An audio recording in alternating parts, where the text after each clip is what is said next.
అందరికీ నమస్తే అండి. Welcome back to our channel. అందరూ బాగున్నారు అనుకుంటున్నాను. ఇవాళ చాలా విశిష్టమైన తిథి షష్ఠి తిథి అండి.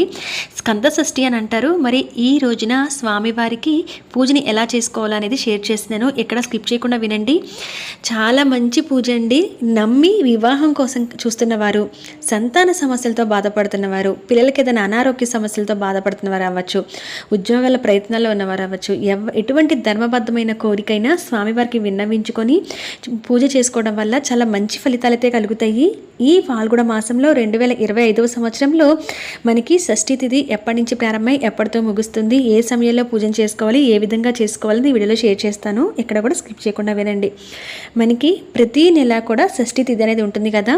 మనకి సుబ్రహ్మణ్య షష్ఠి అన్న, స్కంద షష్ఠి అన్న, కుమార షష్ఠి అన్న ఇలా రకరకాల పేర్లతో పిలిచేదాన్ని మనం మార్గశిర మాసంలో చేసుకుంటూ ఉంటాం. అయితే ఆ మాసమే కాకుండా ప్రతి నెల కూడా శుక్లపక్షంలో వచ్చే షష్ఠి తిథికి స్వామివారిని విశేషంగా పూజించడం జరుగుతుంది. అదే ఈ ఫాల్గుణ మాసంలో షష్ఠి తిథి అనమాట. ఇది ఎప్పటి నుంచి ప్రారంభమైందంటే మార్చి 4వ తారీఖు మంగళవారం రాత్రి 8:08 నుంచి ప్రారంభమై మార్చి బుధవారం 5వ తారీఖున మనకి సాయంత్రం 5:48 వరకు కూడా మనకి షష్ఠి తిథి అనేది ఉంది.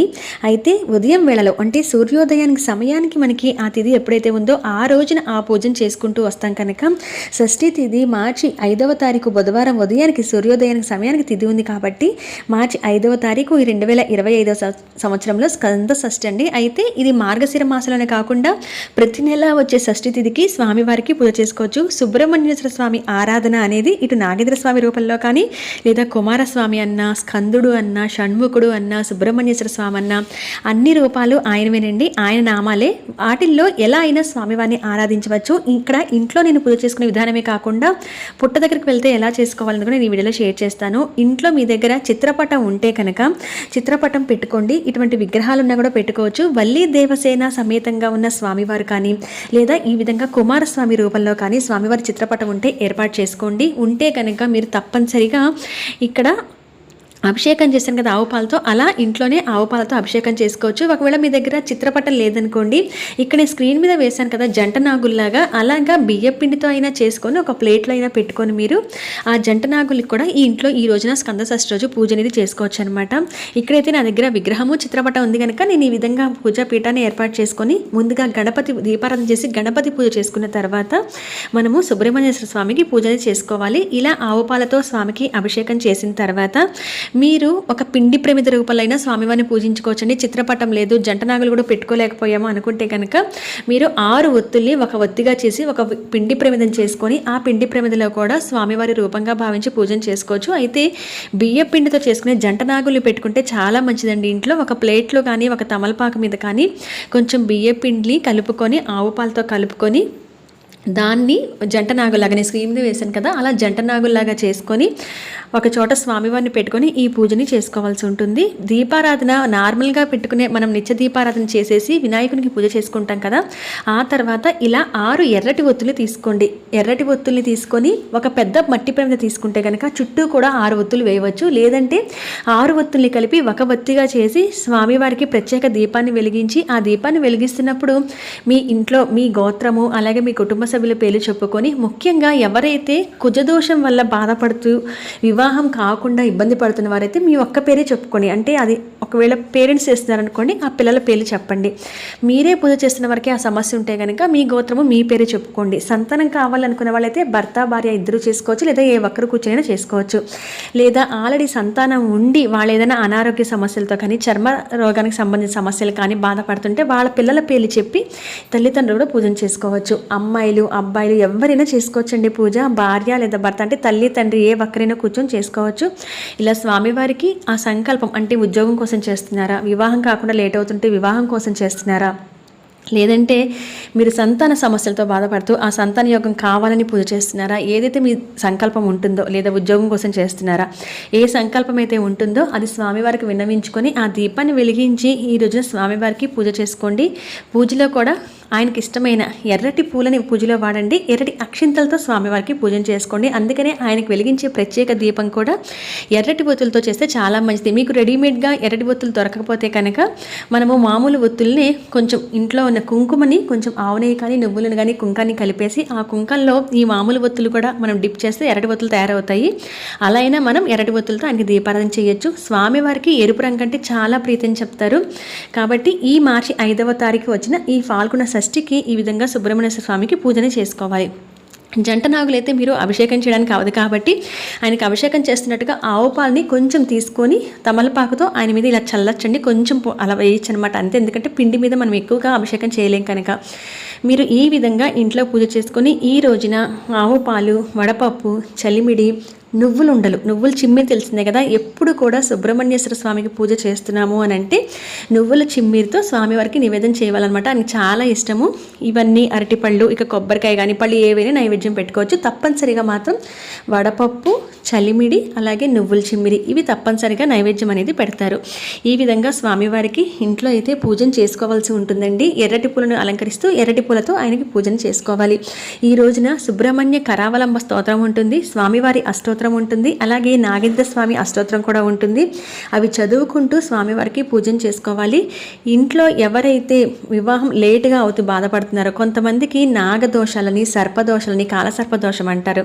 అటువంటి దోషాలుండి వారికి తొందరగా కూడా వివాహం అని కలగదు. వివాహం కలిగిన కూడా చికాకులు ఉంటూ ఉండటం, లేదా సర్ప దోషాల తాలూకు ఏదైనా వాళ్ళకి పిల్లలు పుట్టకపోవడం కానీ, ఆడవారికి గర్భకోశానికి సంబంధించిన సమస్యలతో ఇబ్బంది పడటం కానీ జరుగుతూ ఉంటాయి.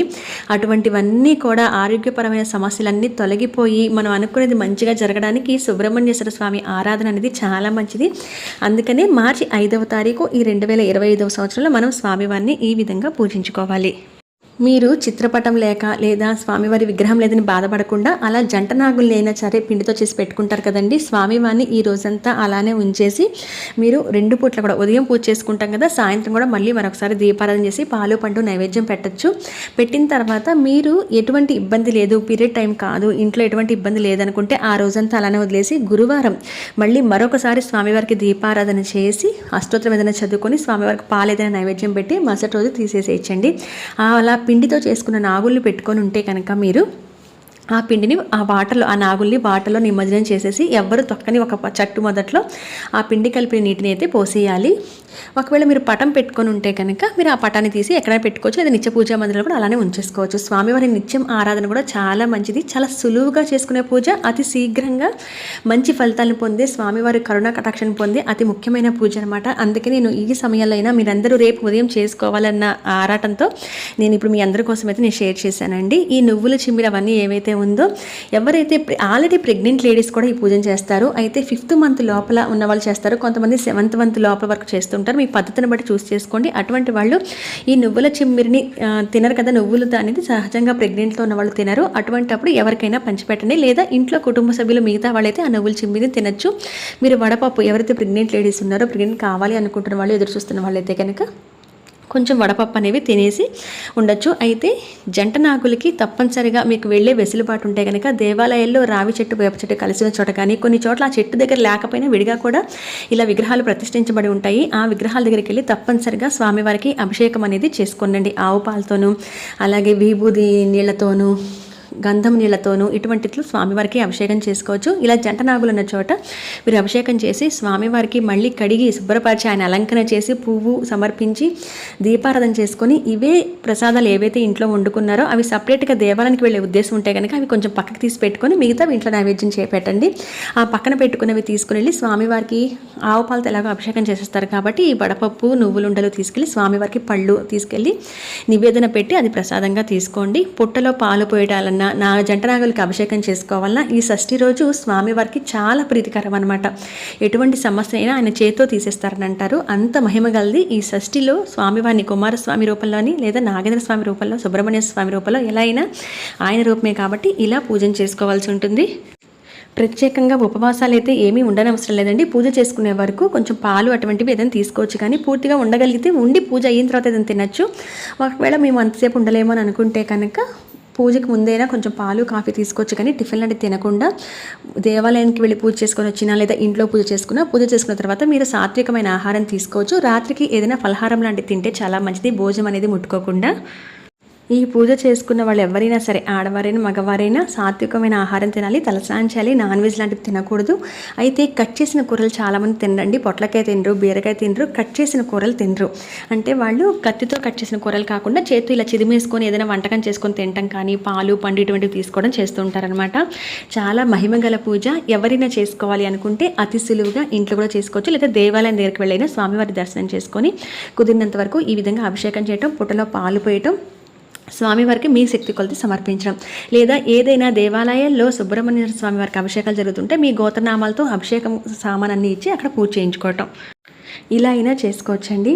ఇదండి సుబ్రహ్మణ్యేశ్వర స్వామి పూజా విధానం. రేపు షష్ఠి రోజు. మరి ఇన్ఫర్మేషన్ అయితే లైక్ చేయండి. మీరంతా కూడా స్వామి పూజను చేసుకోవాలని కోరుకుంటున్నాను. మరొక మంచి ఇన్ఫర్మేటివ్ వీడియోతో మళ్ళీ కలుస్తాను. అంతవరకు సెలవు. నమస్కారం.